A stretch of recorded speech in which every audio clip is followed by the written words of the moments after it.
Good evening, Count Rostov. Andrei took a quick look in the book. A party of two tonight, isn't it? I'm afraid it's going to be a party of one, Andrei. Nonetheless, it is our pleasure to have you. Your table should be ready in just a few minutes. With the recent recognition of the USSR by Germany, England, and Italy, a wait of a few minutes had become increasingly common at the Boyarsky. But such was the price of being welcomed back into the sisterhood of nations and the brotherhood of trade. As the Count stepped aside, a man with a pointed beard came marching down the hallway with a protégé in tow. Though the Count had only seen him once or twice before, the Count could tell he was the commissar of something or other, for he walked with urgency, talked with urgency, and even came to a stop with urgency. "Good evening, Comrade Soslovsky," said Andrei with a welcoming smile. "Yes," pronounced Soslovsky, as if he'd just been asked whether he wanted to be seated immediately. With a nod of understanding, Andrei signalled a waiter, handed him 2 menus, and directed him to lead the gentleman to table 14. Geometrically speaking, the Boyarsky was a square at the centre of which was a towering arrangement of flora. Today forsythia branches in bloom, around which were 20 tables of various sizes. If one considered the tables in respect to the cardinal points of a compass, then, at Andrei's instruction, the waiter was now leading the commissar and his protégé to the table for 2 at the northeast corner, right next to where a jowly-faced Belarusian was dining. "Andrei, my friend," the maitre d' looked up from his book. "Isn't he the chap who had an exchange of words with that bulldog of a fellow a few days ago?"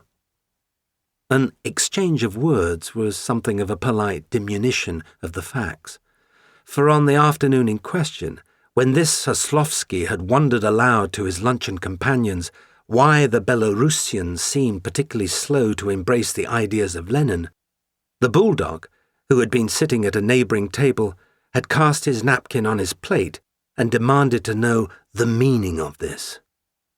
With a disregard as pointed as his beard, Soslovsky suggested there were 3 reasons, and he began to tick them off. "First, there is the relative laziness of the population, a trait for which the Belarusians are known the world over. Second, there is their infatuation with the West, which presumably stems from their long history of intermarriage with the Poles.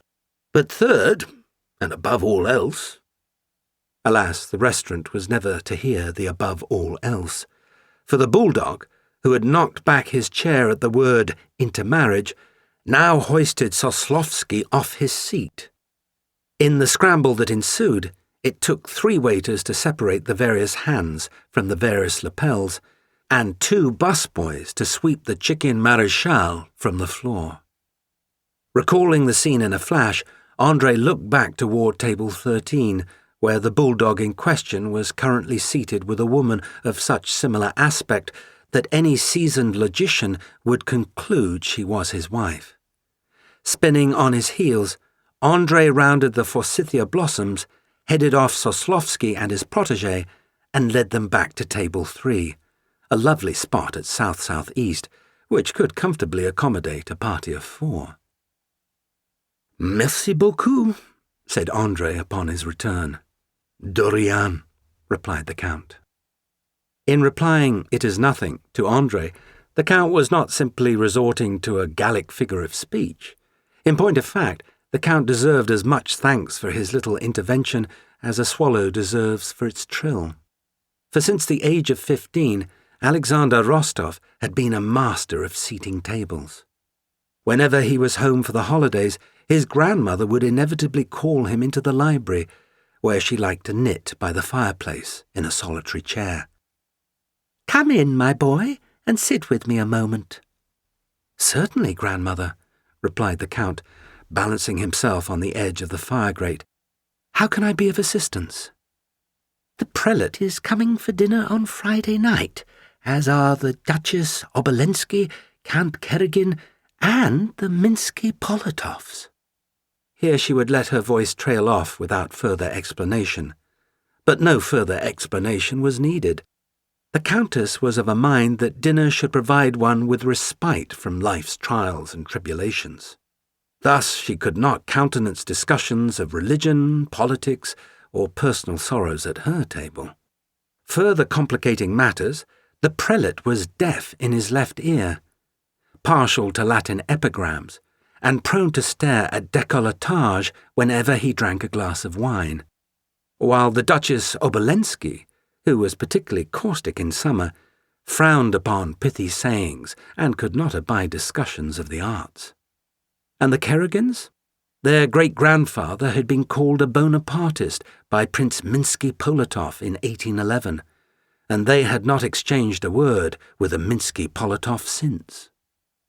"How many will be in attendance?" asked the Count. 40. "The usual assembly?" "More or less." "The Osipovs?" "Yes, but Pierre is in Moscow." "Ah," said the Count with a smile of the chess champion who has been confronted with a new gambit. The Nizhny Novgorod province had 100 prominent families which, over the course of 2 centuries, had intermarried and divorced, borrowed and lent, accepted and regretted, offended, defended, and duelled, while championing an array of conflicting positions that varied by generation, gender, and house. And at the centre of this maelstrom was the Countess Rostov's dining room, with its 2 tables for 20 standing side by side. "Not to worry, Grandmère," assured the Count. "A solution is close at hand." Out in the garden, as the Count closed his eyes to begin moving through the individual permutations one by one, his sister enjoyed making light of his task. "Why do you furrow your brow so, Sasha? However the table is arranged, we always have such delightful conversations when we dine." "However the table is arranged?" the Count would exclaim. "Delightful conversations? I'll have you know, dear sister, that careless seating has torn asunder the best of marriages and led to the collapse of the longest-standing détente.